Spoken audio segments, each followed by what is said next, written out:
দূষণমুক্ত পরিবেশ তৈরি করতে গ্যাসের মাধ্যমে চলবে গাড়ি। তেলের দাম দিনকে দিন বাড়ছে, তার সঙ্গে পেট্রোল ডিজেলের জ্বালানি থেকে দূষণ বাড়ছে। এই অবস্থায় দূষণমুক্ত পরিবেশ তৈরির বিষয়টি পরিবেশপ্রেমী সকলের মাথায় ঘুরছে। এর মধ্যেই উত্তরবঙ্গে চলে এলো নতুন এক পদ্ধতি।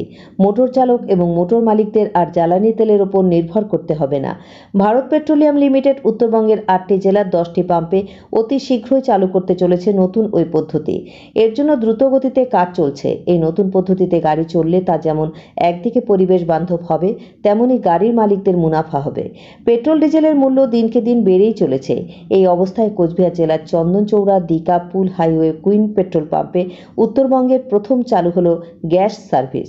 গ্যাসের মাধ্যমে গাড়ি চালানোর এই প্রয়াসের তারিফ করেন অনেকেই।